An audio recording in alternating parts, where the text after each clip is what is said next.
Hallo Graad 12 Landbou Tech, ek hoop het gaan goed met julle. Hierdie is ons eerste video vir die nuwe jaar en ons gaan vandag 'n bietjie praat van veiligheid. En soos wat ek hier sit en die video opneem, hoor ek hoe sug julle. Want julle doen al veiligheid van Graad 10 dwars deur Graad 11 en nou nog steeds en julle dink vir julleself wanneer gaan dit stop?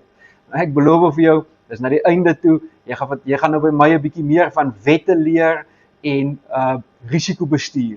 Waar jy gewoonlik geleer het van wat jy mag en nie mag doen in 'n werkswinkelie of wat jy mag en nie mag doen op 'n plaasie. Nou gaan ek vir jou wys hoe jy kan ongelukke voorkom deur risikobestuur toe te pas. Nou right, die eerste gedeelte wat julle gaan doen met julle onderwysers by die skool, gaan risikobestuur wees en dis in 3 stappe. Stap 1, jy gaan die risiko moet identifiseer. Jy moet fisies gaan kyk na gevare wat op 'n plaas gebeur. Gate in die pad, gate in vloere, miskien elektriese drade wat in water lê. Enige iets wat 'n gevaar kan gee of 'n insident kan veroorsaak op jou plaas, word as 'n gevaar gesien. En dit moet geëlimineer word. En om dit te kan doen, moet ons stap 2 doen, waar ons die risiko moet ontleed. Nou, wat bedoel dit om dit te ontleed? Is dit gevaarlik vir nou, soos 'n rooi gevaar, iets wat nou dadelik moet gedoen word, soos byvoorbeeld 'n brand wat uitgebreek het, of is dit iets wat oor 'n latere tyd kan herstel word, sodat jy nie produksie op jou plaas kan stop nie. Nou as jy kyk na jou notas in jou handboek, sal jy sien hulle sê daar sekere vrae wat jy kan vra. Nou watse vrae kan ons alles vra om te evalueer of iemand sal seer kry met 'n risiko of 'n gevaar wat op die plaas is. Vraag 1: hoeveel mense kom in kontak met die gevaar? Hoeveel keer 'n dag loop hulle op daai pad? Hoeveel keer 'n dag werk hulle met daai spesifieke toerusting? Die volgende vraag is: hoe dikwels gaan daai toerusting in gebruik wees? 1 keer 'n maand, 1 keer 'n seisoen, elke dag, elke week? Jy moet dit kan bepaal. Nog 'n ding, hoe ernstig kan iemand beseer word? Nou dis nou eintlik 'n bietjie van 'n rouvraag om te vra, maar gaan die persoon miskien 'n ledemaat verloor of gaan die persoon sy lewe verloor? Ons moet dit ook weet. Dan moet jy ook kyk na hoe vinnig kan hierdie situasie ontstaan in 'n groter gevaar. Byvoorbeeld, hy gaan van 'n klein brandjie na 'n veldbrand toe, of hy gaan van 'n klein skokkie na 'n groot skok toe. Hoe gevaarlik kan dit wees vir die persoon? En dan sal jy ook moet kan besluit uit hierdie vrae uit, wat is nou belangrik en nie belangrik nie. Nie dat enige gevaar nie belangrik is nie, enige gevaar moet geëlimineer word, maar wat moet jou prioriteit trek op jou plaas voor jy enigiets anders doen? En as jy klaar dit gedoen het, dan gaan ons na stap 3 toe, waar die verandering is, waar jy nou fisies die gevaar moet elimineer. Jy moet nou gaan en sien, right, hier's 'n gat in die grond, ek gaan hom vul, ek gaan 'n nuwe vloer oorsit, of ek gaan die gat sement insit. Ek sien hierso is iets fout met my trekker, kom ons maak dit reg. Ek sien daar's iets wat 'n brand kan veroorsaak, kom ons verwyder dit. My brandblussers is miskien nie op standaard nie, kom ons maak dit reg, ons vul dit aan. Dan kies ons ook dalk die veiliger opsie. Kom ons sê jy het nou iets gesien wat jy miskien sal kan verander, wat nie dalk nodig is nie. As jy 'n veiliger opsie het, kies dit. Onthou, veiligheid is prioriteit op die plaas. Dit is die prioriteit bo alles, is veiligheid. Jou werkers moet veilig wees. Jy moet veilig wees. Dit help jou werkers is konstant in gevaar nie. Hulle gaan nie dan hard werk nie. Hulle gaan nie hulle 110% gaan gee as hy die hele tyd moet rondom kyk vir wat gaan gebeur nie. Dan kyk jy ook na die beskerming van die werkers. Onthou mense, 'n werker wat beskerm is en veilig voel, gee vir jou baie meer as wat hulle gaan doen as hulle weet hulle is nie veilig nie. En daar moet maatreëls wees. Daar moet reëls wees wat hulle kan volg, reëls wat jy kan volg om seker te maak hulle bly veilig. En hulle moet hierdie reëls ken. Dit moet ergens opgeplak wees. Dit moet teen jou mure op wees. Dit moet wees op plekke waar hulle dit kan sien en dit moet in prentjie gewys wees.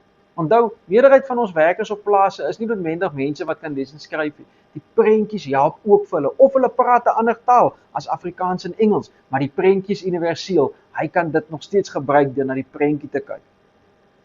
Nou, een van die wette wat julle seker teen die tyd nou al baie moeg voor is die beroepsveiligheidswet. En ja, ons het dit nou al 'n paar keer gedoen, maar ons moet dit nou weer doen. Nou, een van die landswette in Suid-Afrika is dat die beroepsveiligheidswet moet opgeplak wees waar werkers dit kan sien. Hulle moet dit kan sien, kan lees en ook as hulle nie verstaan nie, moet jy dit vir hulle kan verduidelik. Onthou, dit is 'n landswet. Ons moet die landswette nakom, anders dan gaan ons moeilikheid optel. So wat is die doel van die wet? Kom ons lees hom. Om voorsiening te maak vir die gesondheid en veiligheid van persone wat by die werksplek en veiligheid van persone wat toerusting en masjinerie gebruik. Die beskerming en gesondheid van hierdie persone en individue teen gevare wat kan ontstaan as gevolg van werksaamhede in en om die werksplek. Met ander woorde, ons wil die werker en vir jou ook beskerm, sodat daar nie insidente op die plaas is nie. Maar saam met elke wet, hulle sê jy het 'n wet en dan het jy ook 'n verantwoordelikheid. So dit help ook nie ek as eienaar probeer die wet nakom, maar ek kom nie die wet na nie. So wat moet ek as eienaar doen? Kom ons kyk wat sê die wet vir ons. Algemene pligte van eienaars en werkgewers. Ons moet seker maak dat die mense nie blootgestel word aan gevare wat hulle gesondheid en veiligheid gaan belemmer nie. Toesien dat veiligheidstoerusting in plek is en behoorlik in stand gehou word. Met ander woorde, die brandblussers moet gevul wees en op plekke wees waar hulle dit kan kry. Die PPE moet op plekke wees waar mense dit kan kry. Dat alle veiligheidsmaatreëls toegepas en nagekom word. Dit help nie ons het 'n stel reëls, maar niemand volg dit nie. Ons moet seker maak die mense volg dit en dit moet ook opgeplak wees waar mense dit kan sien. Dat alle toerusting en toesighouers en werknemers behoorlik opgelei word om 'n toerusting te werk. Dit help nie, ek sit 'n persoon op 'n stuk toerusting, maar hy het nog nooit in sy lewe dit gebruik nie. Dit help nie, ek sit vir Pieter op 'n kettingsaag, maar Pieter weet nie hoe werk 'n kettingsaag nie. En dit help ook die toesighouer wat seker moet maak dat hy werk, weet ook hoe werk die veiligheidsaspekte van hy stuk toerusting nie. Want dit gaan nie help nie. Ons moet seker maak almal verstaan hulle rolle. Toesien dat die werksplek veilig is vir werkers om in te werk. Dit kan nie 'n onveilige werksomgewing wees nie. Jou werkers moet veilig voel. Dat operateurs van toerusting en masjinerie behoorlik opgelei is. Dit help ook 'n persoon kom sê vir jou, meneer, ek weet hoe werk hy ding nie. Waar is sy papiere? Indien hy nie papiere het, moet jy hom vir opleiding stuur. Dit help nie ons sit mense op toerusting as hulle nie opgelei is nie, want as daar iets sou gebeur, dan gaan die wet terugkom na ons toe en vir ons kom byt en dan gaan daar 'n probleem opgetel word op die plaas. Die nodige prosedure en stappe in die plek is in plek gestel vir nooddienste. Kom ons sê iets sou gebeur, 'n persoon kry gif in. Wat is my noodprosedure? Waar is dit opgeplak? Wat kan ek doen om seker te maak dat my werker veilig is? Dit help jy ons hardloop haar rond soos afkop hoenders en ons weet nie wat ons moet doen nie. Jy wil die dokter bel, maar daar is nie 'n nommerie. Jy weet nie wat se ambulanse nommerie. Die goed moet alles in plek gestel wees vir die eienaar en vir die werkgewer sodat hulle veilig kan wees. Nou wat is die algemene pligte van 'n werknemer? Nou mense onthou, as ek werk vir 'n persoon, het ek ook pligte wat ek moet nakom. Dit help nie, ek kom nou daaraan, ek sê vir die werkgewer, wel ek doen wat ek wil nie. Jy kan nie. Jou werknemer moet alles weet en hy het pligte wat hy moet nakom, anders gaan die wet nie vir hom beskerm nie, anders draai die wet om en dit beskerm weer die werkgewer. Eerstens, sorg 'n werknemer moet sorg vir eie persoonlike veiligheid en gesondheid, is ook ander persone se veiligheid en gesondheid. Met ander woorde, ek as werknemer moet seker maak dat ek myself veilig hou en nie goed doen wat mense in gevaar stel of myself in gevaar stel nie. Ek is besig miskien om staal te sny. Ek vat sommer die grinder aan die draad en ek swaai hom bo my kop. Dit is nie veilig nie. Dit is nie iets wat jy moet doen nie. Asseblief mense, moenie dit ook nie probeer nie. Asseblief, moenie dit probeer in julle klasse nie. Dit gaan nie goed afgaan nie. Dan voorskrifte en opdragte van werkgewer navolg. As my werkgewer vir my 'n opdrag gee, moet ek dit doen. Ek kan nie teen sy opdrag gaan nie. Want miskien wil ek maar nou net 'n bietjie harekwas wees. Dit gaan nie werk nie. Hy het die opdrag aan my gegee en jy voltooi die opdrag as werknemer. Veiligheid en gesondheidsmaatreëls toepas soos voorgeskryf word. Mense, daar's 'n stel reëls wat opgestel is deur die staat.